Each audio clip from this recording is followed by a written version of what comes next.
Eddie, we know that on the vast majority of farms throughout the country, most farms have a stream or a river close by to them. Not to mention the vast reserves of water that are in the soils under their feet.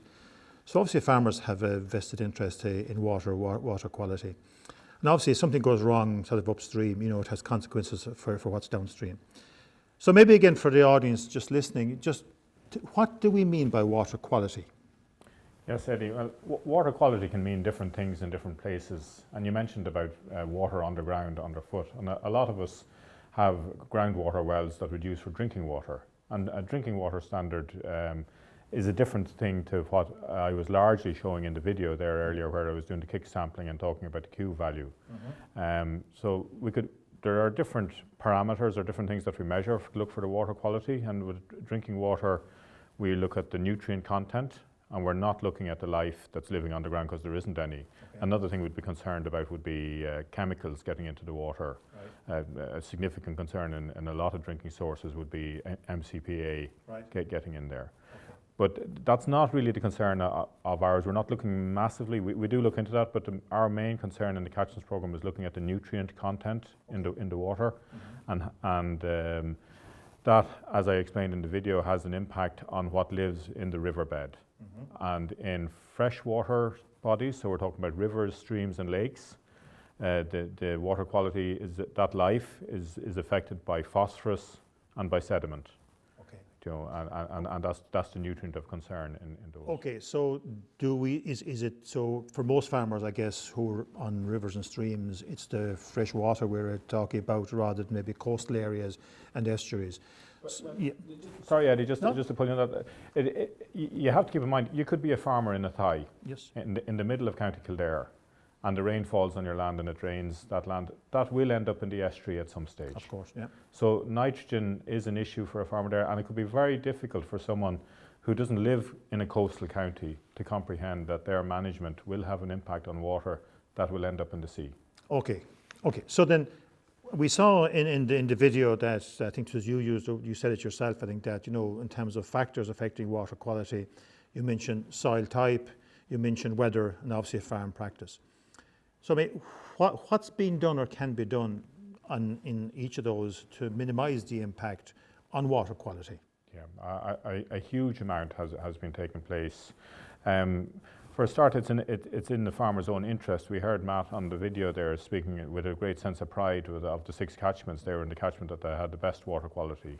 And farmers have a great sense of pride and care for the quality of the environment that they're working in. And 2 of our 6 catchments have group water supply schemes on them, and they have a vested interest in that water quality being good. But the type of things that have happened over the years, we all have to adhere to the Good Agricultural Practice Regulations, or the Nitrates Directive.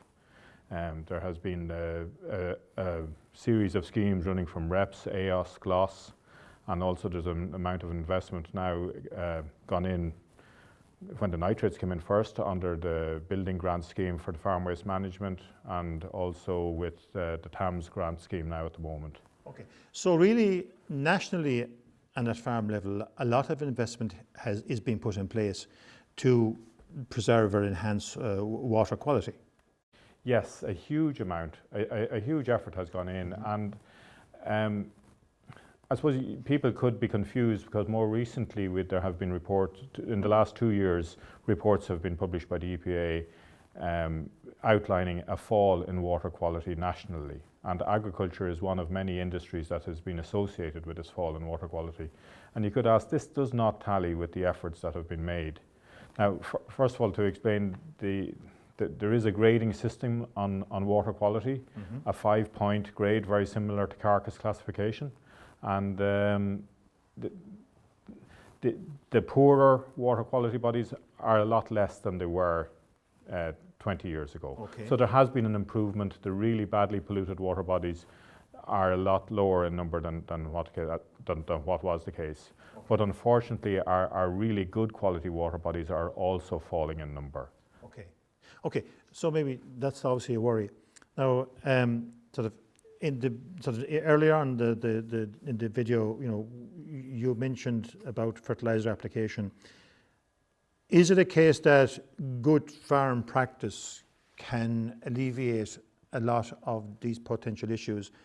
And by that I mean, is it a case of the right fertilizer in the right place at the right time at the right rate? Now, it's being a bit maybe too simplistic, but can good farm practice, where we adhere to the weather and we do things like that, and we adhere to soil nutrient management, fertilizer plans, is that how we're going to do our utmost to enhance water quality? It is. It's a major part of it, Eddie.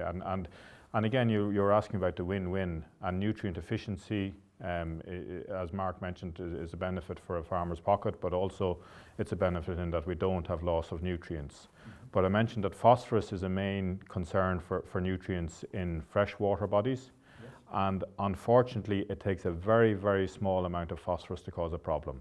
And with the monitoring that we're doing, we can establish that of all our catchments, even on the ones that have a bigger phosphorus problem, it's at the end of a year, there's less than 1 unit of phosphorus per acre being lost in the stream, leaving the stream at the end of the year.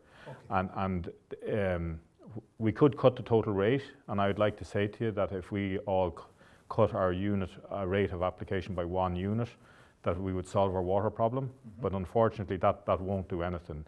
It's when we spread it and where we spread it, and the ground conditions and the weather that follows, that will have a much bigger effect than the total overall rate. Maybe finally, and it's maybe an unfair question in some ways, you've been involved in the water catchment programme for what I think is 11 years.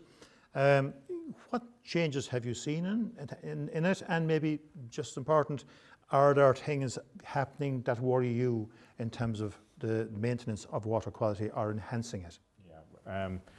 Well, over the 11 years, up until 3 years ago, the national report on water quality was, every time that it came out, was either showing an improvement or the water quality stayed the same. Mm-hmm. So of major concern is that in the last 2 reports that came out, there was a slight decline in water quality, and that is significant. And more specifically looking ahead, and also in the more recent past, I think since the dairy quotas went, the increase in intensification has been associated with the eastern and southern part of the country, and higher nitrate levels in the water. And I think that this will be a concern looking ahead. Okay, so so my comment in it, so really we were going in a good direction. Maybe we have stalled there for a while. And I suppose, again, for a country like Ireland that exports such a large amount of our produce, be it dairy or beef or lamb, we trade on our green credentials. If someone, in another country can read that water quality is deteriorating in Ireland, that's not a good news story for us, really, is it? No, it's not a good news story. But having said that, our water quality is one of the best in Europe, and we are at a good place. But if we want to keep it moving in the right direction, we're obliged to do that under European regulation. But regardless of that, we need to do it to be able to sell our agricultural produce.